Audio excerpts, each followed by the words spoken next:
নমস্কার বন্ধুরা, আমি দুর্বা চলে এসেছি আবার একটা নতুন রেসিপি নিয়ে। আজকে রেসিপি হলো ভাপা পিঠে। ভাপা পিঠে একবার এইভাবে তৈরি করে দেখুন, খেতে কিন্তু অসাধারণ লাগে। তার জন্য দেখুন, প্রথমে 1.5 গ্লাস মতন জল দিয়েছিলাম, সেটা বেশ ভালো মতন ফুটে যাওয়ার পর পরিমাণ মতো নুন দিলাম, তাতে দিয়ে দিলাম 250 মতন চালের গুঁড়ি দিয়ে সেটাকে কিন্তু ভালো করে ফুটিয়ে নিতে হবে।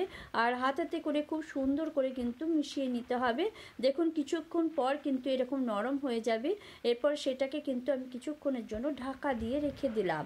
এরপর দেখুন এখানে আমি তৈরি করার জন্য খেজুর গুড় আর নারকেল একসাথে মিশিয়ে সমান নাড়াচাড়া করে ধীরে ধীরে এটা ঠান্ডা হতে নাড়তে হবে। সমানে ঢাকা দিয়ে রেখেছিলাম, তারপর এটা সুন্দর করে মাখিয়ে নিতে হবে। যেরকম করে আটা মাখি সেইভাবে যত সুন্দর মাখা হবে পিঠেগুলো আমি এরপর বেশ গরম আছে এই অবস্থায় কিন্তু খুব ভালো করে মেখে নিতে হবে।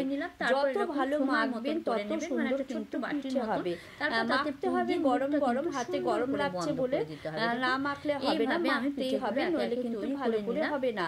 এইভাবে পিঠেগুলো তৈরি করে দেখবেন, গোল করে নিলাম লুচি করা ভালো হয়, ভীষণ সফট লেচি কেটে নিয়ে তারপর দেখুন হাতে এরপর একটা বাটির মতন শেপ দিয়ে তাতে পুর ভরে এইভাবে আমি ভাপা পিঠেগুলো একটা ছিদ্রযুক্ত থালা বসিয়ে তারপর দেখুন ভাপা পিঠেগুলো এইভাবে আমি শেপ দিয়েছি। কিছুক্ষণ ঢাকা দিয়ে রেখে দিলে তৈরি হয়ে যাবে ভাপা পিঠে।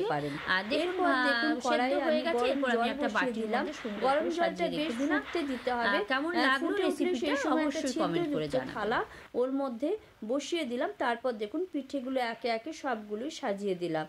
কিছুক্ষণ এটা ঢাকা দিয়ে ফুটতে দিতে হবে। ঠিক 10 মিনিট পর দেখুন পিঠেগুলো এরকম সেদ্ধ হয়ে গেছে। আর খেতেও কিন্তু দারুণ লাগে। একবার হলেও বাড়িতে তৈরি করে দেখুন, ভীষণ ভালো লাগে খেতে। রেসিপিটা দেখে যদি ভালো লেগে থাকে তাহলে অবশ্যই লাইক, শেয়ার আর সাবস্ক্রাইব করে দেবেন বন্ধুরা।